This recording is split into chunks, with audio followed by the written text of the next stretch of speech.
welcome. We are so glad that you are here with us again. Our second video together. Crazy. And I hope you watched the first one. If you did not watch the first one, you should. And this is Kaylin. So, Kaylin is one of our new volunteers on the team.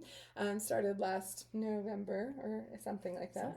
Yeah. Anyways, and so as we talked, I knew that what she had to share, some training that she came up with many, many years ago, was something that was pertinent for you guys. So I hope you watched the first one. If you haven't, go back and do it. But we are going to be talking about the acronym S.H.E.A.R, and each letter has a specific word for you for this season and for leading, and we believe that this is from the Lord. But to get us started, there was a scripture I was reading this morning, and it just really stood out to me.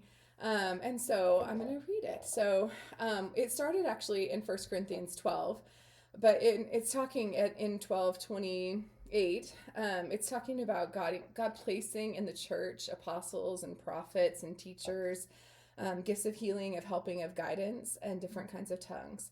But as it goes through all of those, and at the very end, so it lists all of these gifts that we can have, all these gifts that you guys have, not just people who work at the church, but every single person has a gift that the Lord has given them, or many gifts.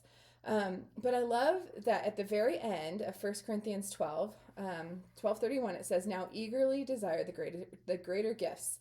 And then it says, "And yet I will show you the most excellent way." And that transition right there to 1 Corinthians 13 it just stood out to me. And yet, so this is like, yeah, there's all of these gifts, and yet, don't pay attention to all those gifts. There's a more excellent way. So then you go into 1 Corinthians 13, and it says, "If I speak in the tongues of men or angels, but do not have love, I'm only a resounding gong or a clanging cymbal. If I have the gift of prophecy and can fathom all mysteries and all knowledge, and if I have a faith that can move mountains, but I do not have love, I'm nothing. If I give all I possess to the poor, and I give over my body to hardship that I may boast, but I do not have love, I have nothing." And then, of course, it goes into the love is patient, love is kind. And so you can read that part on your own, but and yet, this is the more excellent way, is to live in love. And I was talking with Kaylin about that a little bit, and just saying, like, this acronym, what we're going to be sharing with you, we can't do any of it. We can try and do all these things, but if we don't do it in love, Right. it's nothing. And so that was just in my heart to get started with. And so last time we shared the letter S, which is see the image of God in others. So again, like I said, make sure you listen to that.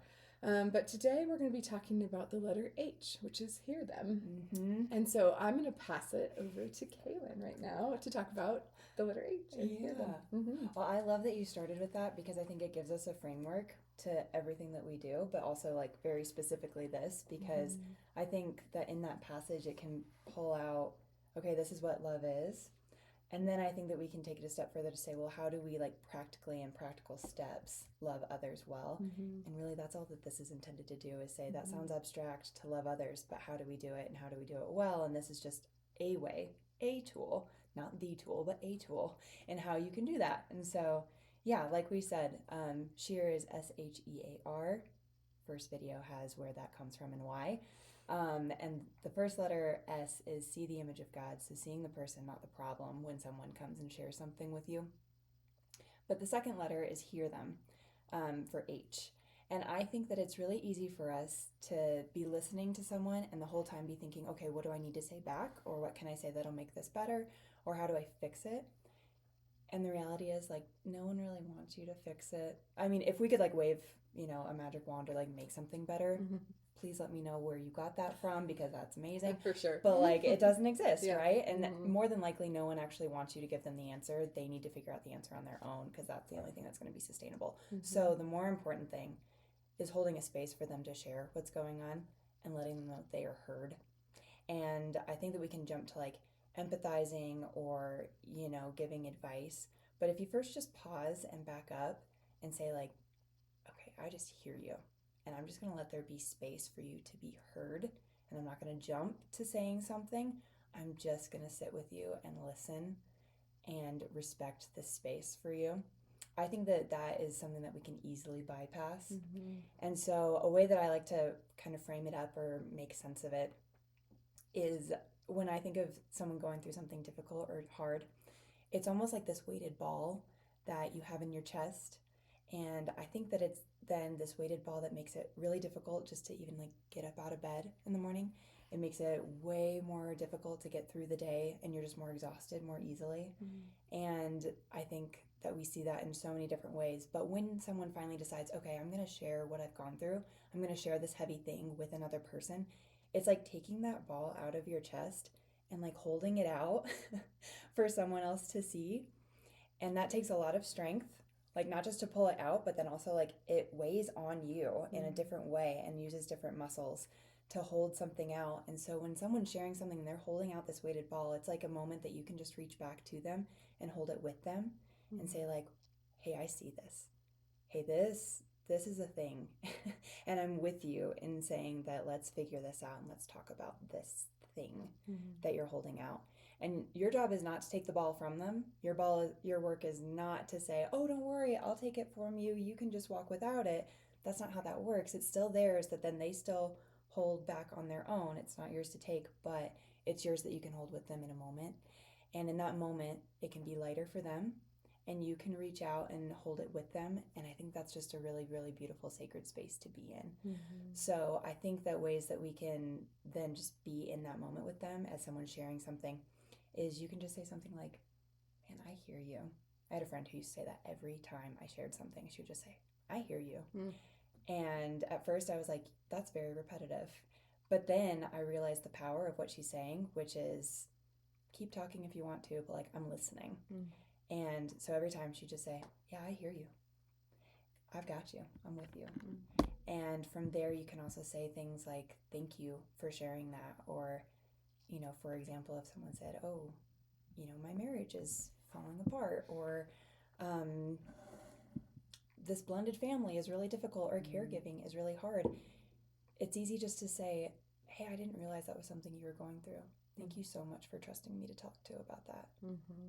Period. It can sound so silly, but it can mean so much to somebody. And so I think just taking time to like tune our ears, not to thinking of how we're going to respond, but just how we can respect is a really, really important thing that I just wanted to make sure that we highlight that, before we go into anything else. We talked about, we actually just watched it, but we watched this Brene Brown video, and I sent this out, I think it was last year sometime to you guys, and maybe we can send the link in this email too that you could watch it. But in the Brene Brown video, she talks about empathy, so that'll be our next word and our next video. But there is something about that too, where the person climbs down into the pit of where this person's at and says like, thank you for sharing, and I hear you, and I'm here. There's no responses. We feel like we have to fix things. There's a point out where it says we want to paint a silver lining on, at least you didn't have this happen, or at least, this did, because I think that is our natural response, because we're fixers. I think naturally we're probably all fixers a little bit, and we want to give them something to help them feel better, but often that's more damaging. And so just to say, I hear you, and I see you, and I'm here for whatever you need. Just talk. Don't even have to have an answer.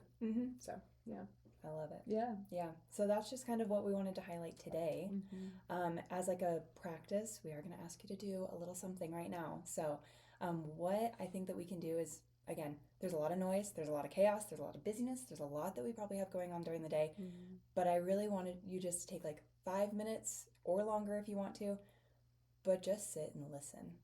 And you can like have music on if you want to. I would encourage you just to sit in silence, because I think that silence actually creates space for you to hear better.